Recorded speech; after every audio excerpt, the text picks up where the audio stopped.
At her husband's funeral, Naomi's in-laws handed her the keys to a rusted, barely running van, mocking her as they tossed her out of the family home and seized every business she and her husband had built together. 7 months pregnant, with her 10-year-old son beside her, Naomi had no choice but to live in the same van they'd called worthless.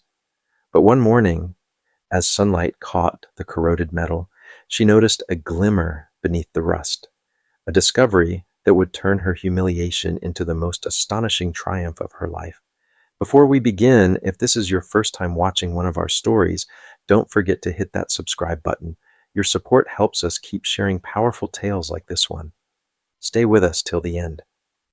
And if Naomi's journey touches your heart, drop your thoughts in the comments and share it with someone who needs to hear it. Now let's begin. The sky was heavy, swollen with rain that hadn't yet fallen. Naomi Carter stood at the edge of the open grave, one hand gripping an umbrella, the other resting protectively on her rounded belly. Beside her, 10-year-old Isaiah clutched her sleeve, his face pale, his eyes fixed on the casket descending into the earth. Around them, murmurs floated through the crowd, soft, pitying, cruel. Such a tragedy. He was so young, someone whispered. A second voice answered just low enough for Naomi to hear, "Pity his wife. She won't last long without him. Not with that family across the grave." Her in-laws stood stiff and cold, dressed in black that looked brand new, their expressions carved from stone. Naomi met their eyes for a brief moment, not in anger, but with weary understanding. They had never accepted her, not when she married their son, not when she helped him grow the family shop from a cluttered spare room into a thriving downtown boutique, and certainly not now. When the last clump of dirt struck the coffin lid, Naomi's shoes were soaked, her feet numb, but she told herself she had one thing left to hold on to, the will reading. Her husband had promised her they'd be safe no matter what. Inside the lawyer's office, the smell of polished wood and paper filled the air. Naomi sat quietly, Isaiah's small hand tucked into hers, as the lawyer unfolded a sheet of parchment. His voice was even, detached. "To my wife, Naomi Carter, I leave our residence at 42 Willow Lane, all my shares in Carter Floral and Design, and the 1972 van." Naomi let out a quiet sigh. The home, the business, and that old van her husband had always refused to sell. A strange kind of relief swept through her, until a harsh laugh sliced through the silence. "Oh no, that's not happening," her sister-in-law sneered, glancing toward her brother. Naomi frowned. "What do you mean?" Her father-in-law leaned forward, his voice low and sharp. "That house and business are Carter family property. You married into it. You don't own it. The only thing that's yours is that van, and honestly, you should be grateful we're letting you keep it." The lawyer hesitated. "That's not—" But the old man cut him off. "You want to challenge it? Go ahead. Try finding a lawyer when you're pregnant and penniless." Naomi's throat tightened. Isaiah's fingers clutched hers harder. The room seemed to tilt. She wanted to shout, to fight, but she knew exactly what they wanted. A public scene, and she wouldn't give them that satisfaction. 15 minutes later, she was outside in the drizzle, her hair clinging to her face, the van keys cold in her palm. Behind her, faint laughter drifted through the rain. As she and Isaiah walked toward the parking lot, he looked up, his voice trembling. "Mom, where will we go?" Naomi didn't answer. The words wouldn't come. When they reached the van, its paint eaten away, its frame sagging, she ran her hand over the side. Rust came away on her fingertips like old dust. This was her inheritance. Fine, she thought. Then I'll make it enough. The van smelled of oil and mildew when she opened the door. Isaiah climbed in first, tracing cracks in the vinyl seat with his small fingers. "Mom, we're not really living here, are we?" he asked, his voice barely above a whisper. Naomi didn't respond right away. She placed the keys in the cup holder and stared at the dashboard. Beneath the dust, she could still see faint handprints, her husband's, from the last time he'd worked on it. That night, the two of them parked behind an old hardware store out of sight from the main road. Naomi wrapped Isaiah in a blanket and tucked him close before lying back on the narrow bench seat, the van rocking softly in the wind.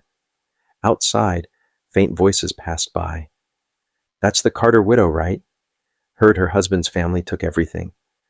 "Yeah," another voice replied. "Guess she's finally getting what's coming." Naomi closed her eyes. Each word burned, but she swallowed the pain. Her baby shifted inside her, a tiny kick pressing against her ribs. "You can't afford to break," she told herself. "Not now." The morning chill woke Naomi before dawn. The van's windows were fogged from their breath, and the world outside was quiet, gray and damp. She slipped on a sweater with frayed cuffs, kissed Isaiah's forehead, and stepped outside. The air smelled of rain and metal, cold but clean. There was no house waiting for her now, no business to open, no safety net. Just an old van and the stubborn will to survive. Each day became a routine built on necessity. Naomi would walk to a small convenience store at the corner, buy whatever she could afford from the clearance rack, and return to split it with Isaiah. Then she'd spend hours scanning bulletin boards and asking around for odd jobs, cleaning, sorting, arranging flowers for pocket change. The van turned into their small world. Isaiah drew pictures on the fogged-up windows, tiny stick figures holding hands under uneven hearts. Naomi did her best to make the cramped space livable, wiping down surfaces, patching seats, and pretending that the rust didn't smell like defeat.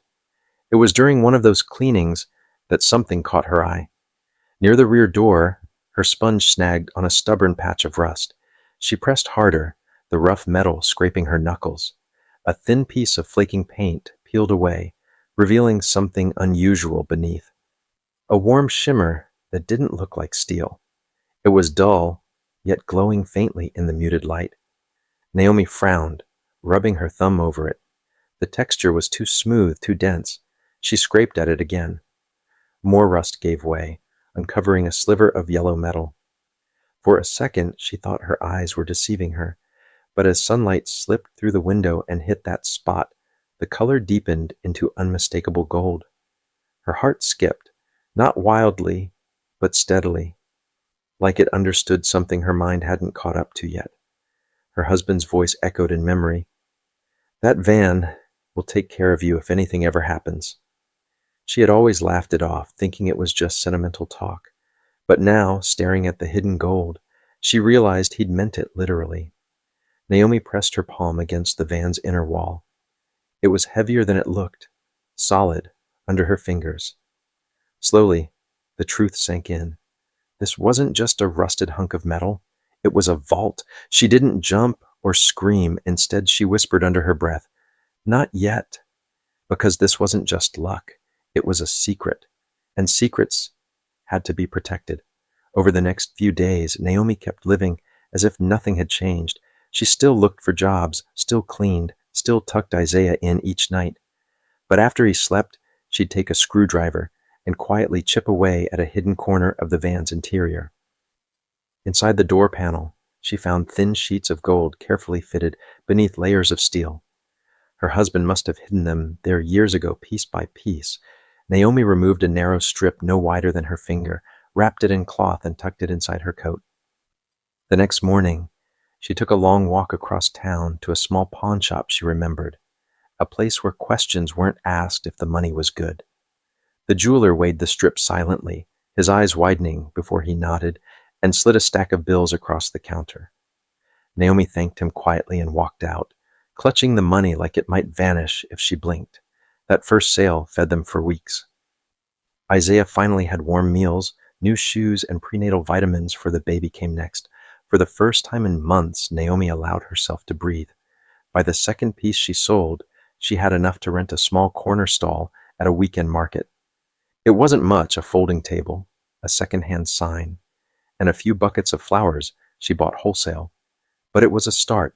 Naomi's fingers, stiff from cold mornings in the van, remembered the gentle precision of arranging petals and stems. Her husband had taught her everything about color, fragrance, and balance. She worked from sunrise to sundown, smelling at strangers, building something small but steady. People began to notice. The new florist's stall looks lovely, someone murmured. She's got real talent, another said. A pause. Isn't that Carter's widow? I thought she was living out of a van. Naomi didn't flinch at the whispers anymore. They weren't poison now, they were fuel. Every extra coin went back into her work. She bought better flowers, stronger vases, new ribbons. Slowly her little table turned into a booth, and her booth into a space that drew regulars. All the while the van stayed parked under that same leaning lamppost. Naomi kept it looking as broken as ever, dusty windows, rusted doors, dented hood, because the last thing she needed was attention. No one could know what it truly held. Across town, her in-laws' fortune began to unravel. Word spread that the businesses they'd stolen were collapsing. Orders went unfilled, suppliers walked away, and debts mounted. Naomi heard it all secondhand, from customers gossiping at her stall. Did you hear? Carter's family can't pay their bills, figures. They never worked a day in their lives. Naomi said nothing. She just smiled faintly, arranging lilies with quiet precision.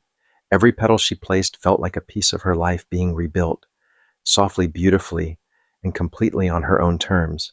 Because while gold could buy freedom, growth was what made it last. By the time Naomi's daughter was born, the tiny corner stall had transformed into a sunlit boutique at the edge of the market. A green awning fluttered over the window, where gold script spelled out a name that made her heart ache and swell at once.